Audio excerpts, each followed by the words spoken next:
Hello and welcome back to the Crimson YouTube channel. Today I am going to be going through the process of writing a good essay for applying to UK schools through UCAS. So the UK essay is called the personal statement, and a general overview of what the essay should be like is essentially like a more formal style of more like academic writing, especially compared to the American personal essays that are more about your story and something you've experienced or gone through.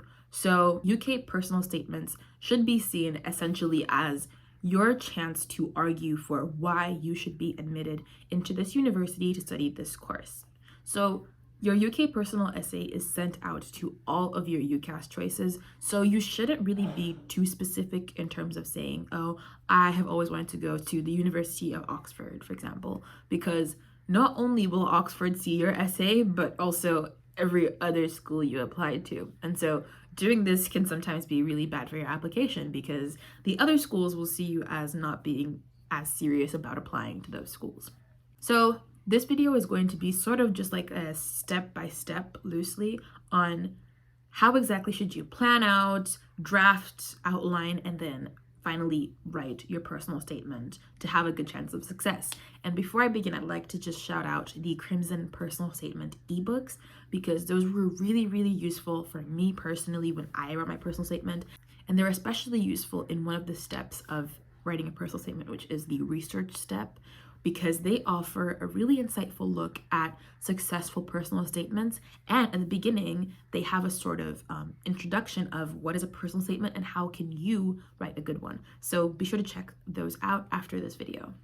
So step one is research, and research is divided into two parts. And these two parts can basically be done simultaneously, and I think it works the best if you do them simultaneously. So the first kind of research that you should be doing is researching into the course that you've chosen to apply to and like that general field. So for example, my courses that I applied to were education, and the other one was sociology and language. And so I was reading a lot about education, sociology, language, and a lot about like the intersections between them. So I watched a lot of TED Talks, I read some research articles, I listened to podcasts and that kind of thing.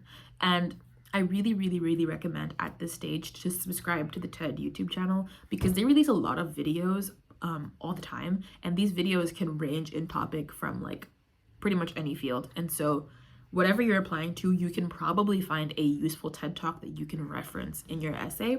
And TED Talks are so much easier to listen and digest compared to actual like long and like formal research articles, because that can be a lot.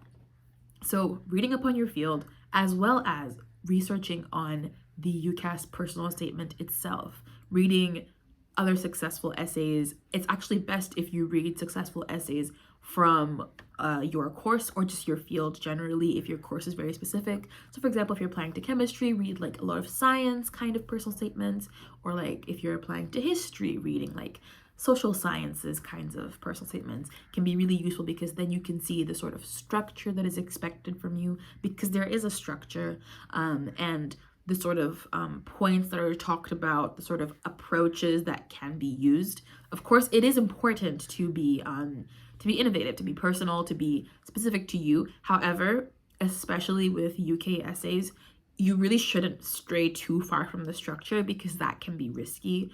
If you start if you start writing like a poem or sending them like a personal story, like a full essay that's just like you and a personal story not really linked to your major broadly, that is not going to go so well for you. And like I said before, I really recommend the Crimson ebooks for this stage, and they're going to be linked in the channel bio. So the next step is sort of gathering up everything that you've done, writing down every single one of your experiences, extracurriculars, work experience, whatever it is, write it all down and try to like put those things into different groups, maybe if there are like similar activities, and link them back to your course in some meaningful way.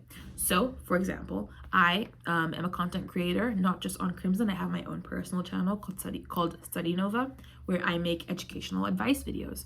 So that link is kind of obvious. I make educational advice videos because, you know, and I can link that back to my major because I can say that I am engaging in trying to trying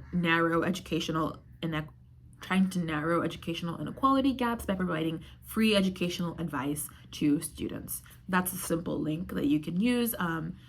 So that's just kind of an example of how you can link back your extracurricular activities to your major. And this is really, really, really important, especially for the UK essay. If you cannot link it back to your major, don't include it, because it will just be sort of like a useless, like they're not gonna care. So your third step, and this is what you're going to use to start writing your introduction.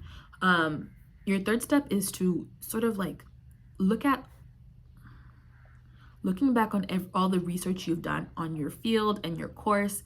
Try to find an angle that you can link back to one of the more meaningful personal experiences that you've had, perhaps with your extracurriculars or just in your life, and that can form your introduction. So for example, my UCAS personal statement introduction was referencing an experience I had while volunteering to teach a group of disadvantaged young girls some financial literacy skills, and how that experience displayed to me how education can be used to solve issues of inequality. And that's sort of how my interest in education begun. That's basically like an example of what I just told you guys to do. So like I looked through my extracurricular activities, I looked through everything I did, and I said, I volunteered here and it was really, really meaningful to me. And why was it meaningful? Oh, because it showed me how education can be used to combat inequality. And that was my angle of like the entire essay. That was like my thesis. So I would look at in the following paragraphs, I looked at different kinds of like ways that education is used to solve inequality, different kinds of inequalities that are solved by education, that kind of thing. Just like starting from one general point and then developing it further makes a really, really good UCAS essay compared to just disjointed points and disjointed information. If you have a strong thesis and a strong thorough line from your introduction to your conclusion, that is going to make a way better essay. But you have your introduction and your thesis, then you should start building your outline. So when I said your introduction should be made, I didn't mean that you have to write the full thing out. Just write your idea. And so that's going to be your first point in your outline. And from there, just like write down different points. So for example, my essay introduction thesis was education to solve inequalities.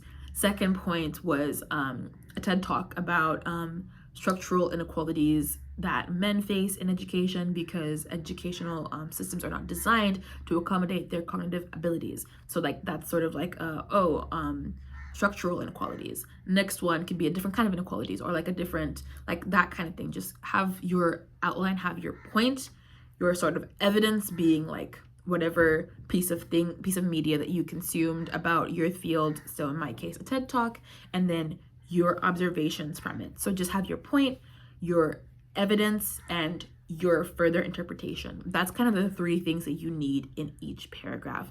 And I'm going to show you guys an example of this paragraph that I've mentioned right on the screen so you can get what I mean, because it's kind of hard to visualize without reading an actual UCAS essay. So here it is. You can pause to read. So the next stage is to write the essay. Now that you have a detailed outline, don't spend so long just like refining your outline. Start writing. Get your first draft done. Your first draft might not be good, and that's okay. It is most likely not going to be good. Like that's just how first drafts are. But don't get too hung up on making your first draft like, oh, I'm writing, but it's not good. Like it's not going to be good. No one's good on their first try.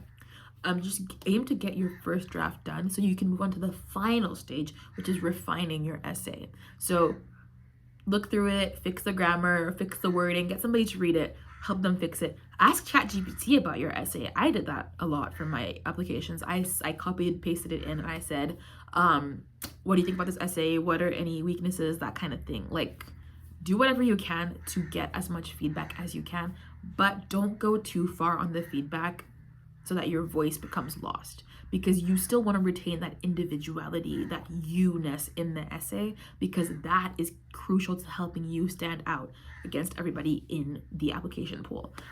So yeah, that's how you're going to write your personal statement for applying to schools in the UK. And that's going to be it. Thank you guys for watching, and don't forget to like and subscribe to see other videos like this. Catch you guys in the next one.